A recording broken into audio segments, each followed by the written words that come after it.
Let you open with your thoughts on the upcoming Super Regional, and then we'll open up for questions. Yeah, we're excited, and we're very knowledgeable of Florida State and vice versa. So it's a lot of offensive explosiveness coming our way, a lot of very good base running, and they've had good success with their pitching, good enough to win games. So this is going to be a challenge without question. Our offense is going to have to step forward. Ryan Amber and then Mason Young. Yeah, Patty, I want to start off asking about a piece of that offense, and it's Riley at the bottom of the order, what she's brought. How have you seen sort of her progression and the way that she sort of embraced that role, near the bottom of the order, and that, not everybody can handle that? Yeah, she's done a great job with it, sure. She's always been kind of like the bridesmaid, like I moved her up to the 7-hole because we're just not having that great production down there quite right at this moment. So this is the best offensive numbers that she's had since she's been here, and I think she's just having a lot of fun with it. So when she comes to the plate, you don't have any idea what she's doing. She'll shuffle step, and you're like, what was that? And she'll lay down a bunt, beat you out. And it's really fun to watch, but she's having a lot of fun with it. So I think it's just kind of her own celebration. Alyssa talked a little bit about just the difficulty of defending her from her position just out there in practice, with being able to lay down the bunt and put it in a gap, things like that. Mm-hmm. How dangerous is that? Somebody who can do the wide variety of things offensively. Yeah, she's dangerous enough that if you're a defender, you're afraid you're going to get hurt, because she can take it really hard at you, pull it. She has a really good knack for hitting the ball where it's pitched instead of really trying to pull it, or she's always late. She really puts it where it needs to go. And with that, she also slides in that bunt. She can soft slap it, beat it out.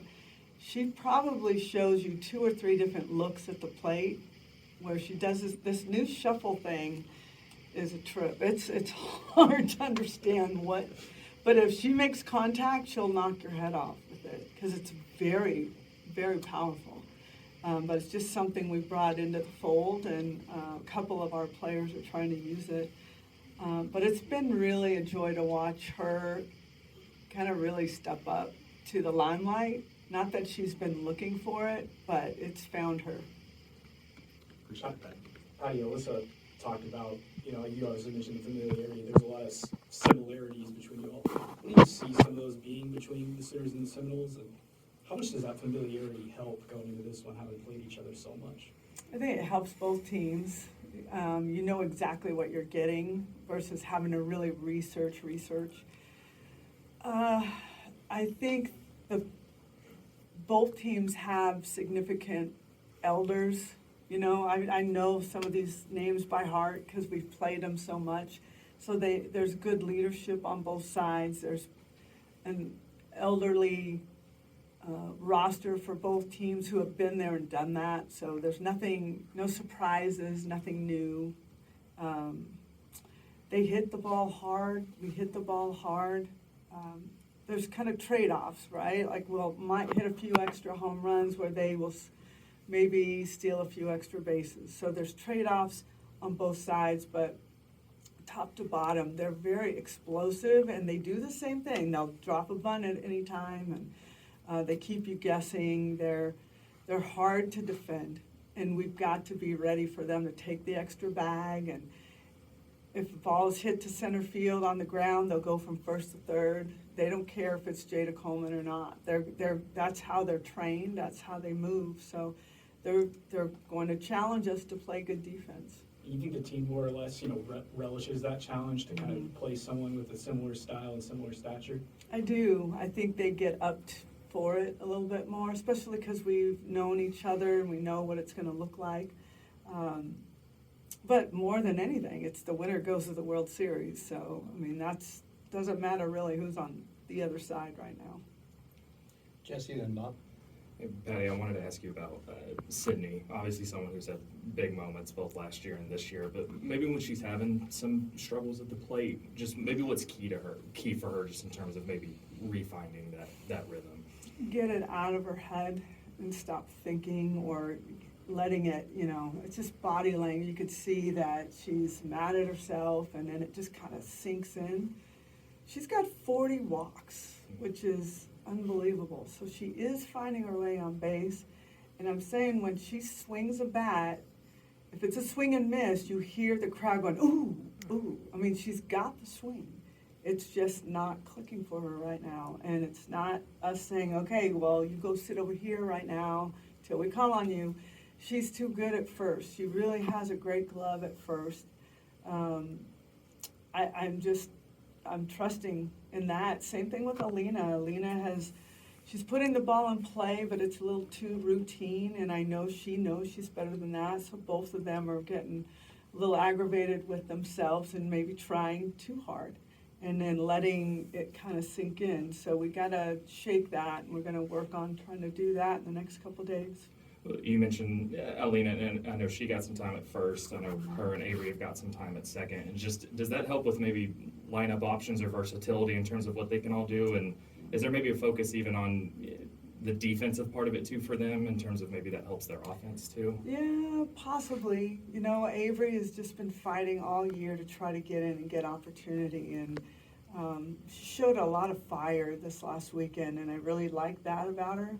And one thing that she gives us is the ability to run, so she can beat things out. She can cause a little bit of chaos in that way.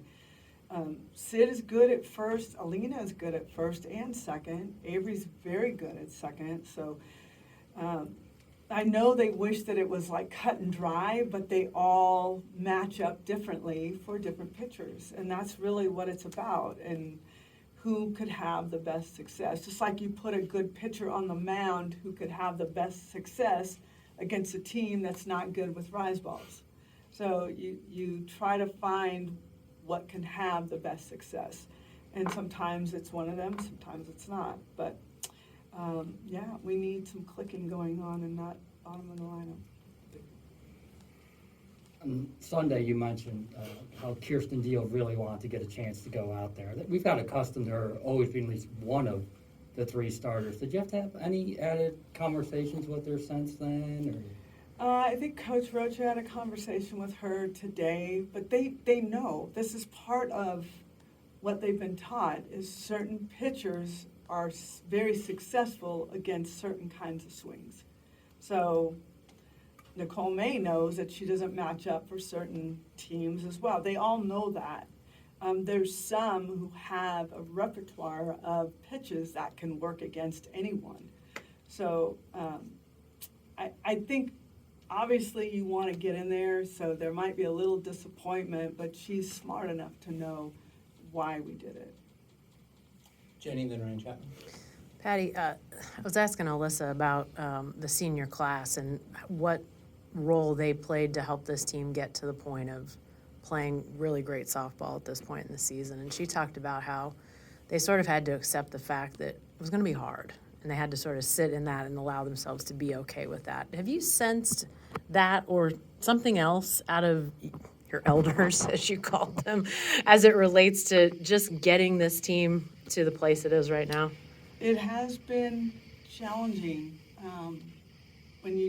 It's the fourth time that we've gone through this ringer. If it was up to this team or the elders, they would want to skip the fall and have a training camp in January for 6 weeks, 4 weeks, and then play a shortened season to get to where we are right now. Because they live for postseason, and that's what the most fun is, and it means something, and you're chasing something now, and you're looking for that trophy like everybody else. So right now we're in the chase like everyone else, and I think they just want to be thought of sometimes like everyone else and not put up here in this place and let's just play our game. Do you think they had to accept that it might not be a cakewalk? Did they have to sort of come to terms with the fact that, there might be some downtimes, there might be losses that they weren't expecting? Do you think they had to sort of because 10 and a group that has so much success, do you think they had to sort of look at that a little differently maybe than they expected to? Yeah, maybe. I mean, every team gets a chance to have a lull. Yeah. And we don't, seems like. And we've had it. We've had them. And we've come out of it. Maybe we've had a little one again, but we come out of it. And that, I know this sounds corny, but it's just kind of like life, right? If we just keep living here and nothing challenges us, it's boring. It is. Run rules are boring. I don't know that they're good for anyone, especially us, because we lose innings, we lose opportunities for players to get in for at-bats. What's good for us is what we did with Oregon on Sunday. That's good for us. It challenges us. See, and that's what life is about, and that's what I want them to understand. Because sometimes one of our players said, "This is the hardest thing I'm ever going to do in my life." I'm like, yeah, no. But that's how they feel sometimes. And and her feelings are valid because it feels that way. It's so much coming at us that, I guess a lot of it is expectation, and a lot of it is like, why can't I swing like I was swinging last year? What's wrong with me? Why can't I get this? And just, we just feel like we're chasing all the time, and all eyes are like waiting for us to trip up. So, I mean, they're the good, hard-fought games. I think the game against Oklahoma State on Sunday led us right into the Big 12 tournament. The game against Texas was something that felt really good for them. And this weekend, we didn't swing our best, but we fought hard enough, and our pitchers threw well enough. And so you saw a team come together. And we still haven't played. They'll tell you, we have not played our best softball yet. And that is what their goal is, make sure we don't leave the field without doing that. Patty, you mentioned earlier a lot of veteran faces on Florida State that you know. Just like you, they've got a handful of really talented freshmen. What have you seen from each of them in the lineup and then the lefty in the circle? Yeah. They have a freshman that can swing it, and they have some young ones that can really run too. A couple of our young players are familiar with Danley, their lefty, because of travel ball. She's done a really good job for them. I know they've had injuries and so forth, but she's tricky, changes speeds. We're just really going to get prepared. They have 5 or 6 on their roster, and you just have to get prepared for all of them. This being 3 of the last 4 years, you've met them in a series setting in the post. Does it almost feel like a conference series because you are playing series against them instead of just one-off? No, not really. I just almost now, sometimes you just expect, you're thinking, certainly you're not going to do this, and then it happens. You're like, of course I knew this was going to happen. So the dream team of ESPN is here. I mean, it's all lined up for great television. It's nighttime games. So people want to see it. They want to see the two, knowing one of you are not going to be at the World Series and one of you are. And that's worth watching because we're both going to fight to the end. Daniel and Colton. Patty, Ellen, Cassidy have had great starts to their postseason career so far. Can you just talk about what they've meant to this team and this offense this year? They're kind of cool about it, they're very mature, they're kind of quiet, they don't say a lot, they just do their job. I really enjoy watching them from the third base coaching box because I can see them kind of talking to themselves after a take, Pickering is very like, oh, no, didn't like that. Oh, I had that. They're talking out loud, and I'm reading their lips. I'm like, as long as you know what you're doing, I'm just going to stay out of this. And Ella can do it. Ella can make some faces, like, I missed that opportunity. But it's just kind of setting them, it's just kind of settling them, I think, because before the pitch crosses the plate, Pickering's like, oh, no. And like, okay, I just, there's a maturity. They just, in the locker room, they don't say a whole lot. They do listen, but they're hard workers and they're smart players. And what a group of young freshmen to build a foundation off of as we go into the SEC. So I'm really looking forward to that. Patty, it's been a couple days now, but how big was Sunday for Nicole? Oh, huge, yeah. She was a good matchup for them. Nicole has gone to another place now. There's a place where you want your seniors specifically, because you want them to leave it all on the field and say, I did all that I could. And I think some of them get in a place where, oh my God, I gotta be better. Nicole has found this place. I could see it in her eyes and her mannerisms, and we feel really confident with where she's at. Last one for Ryan Ebert. Yeah, Patty, I want to go back to the shuffle thing that you talked about with Riley. Where did that come from? Was it JT? Was it you? Yeah, it's JT. I don't exactly know where he saw it, but it might be somewhere in baseball somewhere, because he likes to, look at, he looks at things a lot. And so he said, hey, you guys just try this. And Avery was doing it, Boone was doing it, Jada was doing it, and Pickering was doing it a little bit, and they were hitting balls like shots. So it's just, we're waiting for one to happen in real time. Mm-hmm. But it's hard to know what you're doing. It's like a Happy Gilmore swing. It's just, it really is.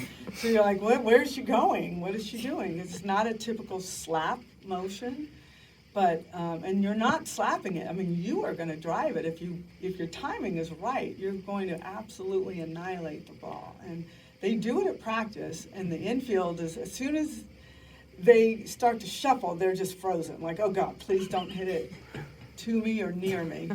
So we'll see where it goes. I mean, it's new, it's somewhat new, so they're still trying to perfect it. Yeah, appreciate it. Yep. Thank you, Coach.